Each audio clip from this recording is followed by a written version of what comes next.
दीपपूजन किंवा दीपामावस्या ही आषाढ महिन्याच्या शेवटच्या दिवशी म्हणजेच आषाढ अमावस्येला साजरी केली जाते. या सणाला दीपामावस्या असे म्हणतात.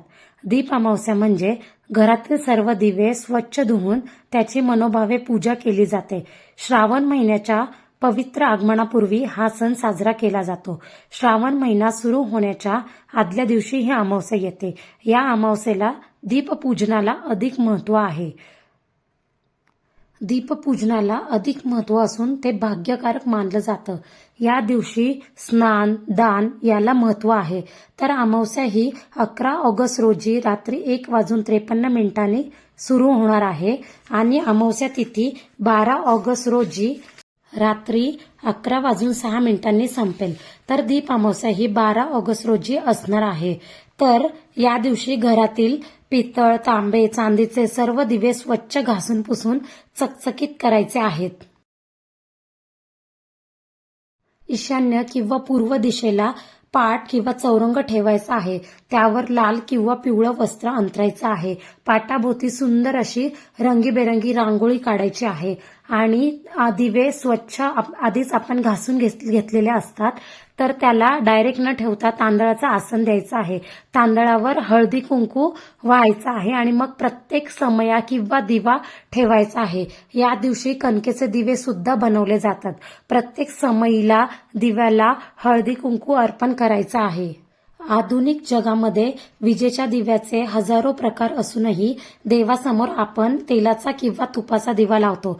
कारण त्याचा सात्विक प्रकाश अंधार दूर करून प्रकाश देतो, जो आपल्याला नजरेला सुखद आणि पवित्र वाटतो. दिवा हे मांगल्याचे प्रतीक आहे. घरातील इकडे तिकडे ठेवलेले आणि जुने धुळीने माखलेले दिवे समयी पुसून निरंजन घासून पुसून स्वच्छ करायचे आहेत सकाळीच. आणि सकाळी आपण देवघरातली सुद्धा पूजा करायची आहे.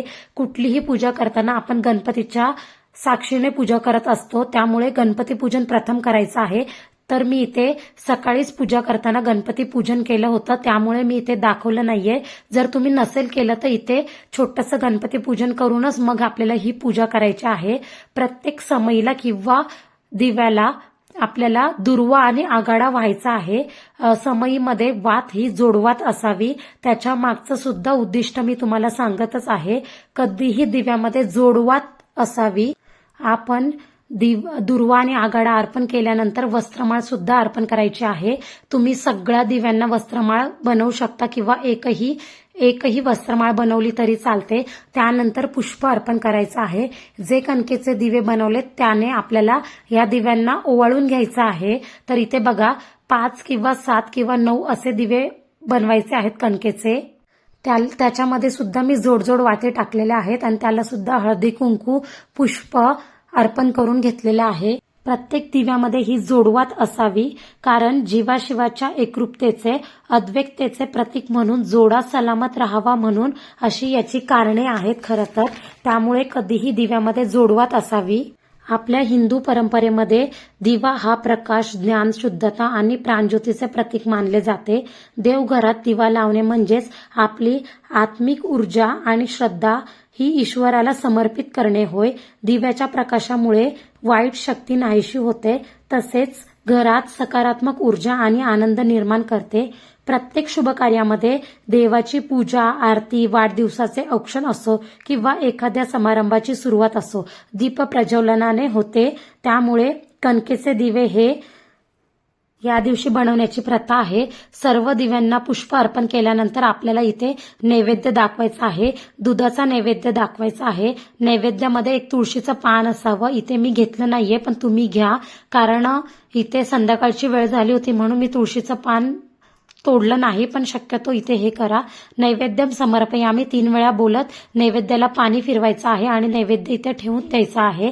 त्यानंतर 5 किंवा 7 दिवे करायचे आहेत. 5 हे इथे ओवाळण्यासाठी आणि 2 दिवे ह्याच्यामधले त्याच्याने मुलांना ओवाळायचं आहे.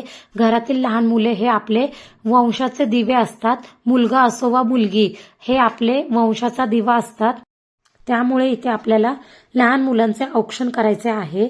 धार्मिक कथेनुसार कणकेच्या दिव्यांनी मुलांना ओवाळल्यावर त्यांच्यावर देवदेवतांची कृपा राहते, त्यांना निरोगी आयुष्य, दीर्घायुष्य आणि सुख समृद्धी लाभते.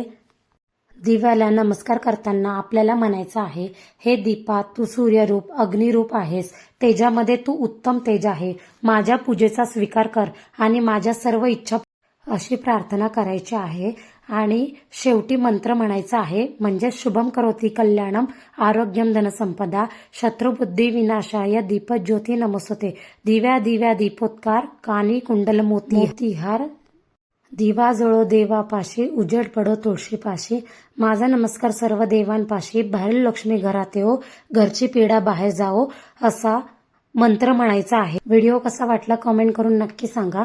आणि अजूनही स्मिताज व्लॉग चॅनलला सबस्क्राईब केलं नसेल तर चॅनलला सबस्क्राईब करा. भेटूया अशाच एका नवीन व्हिडिओ सोबत. तोपर्यंत नमस्कार.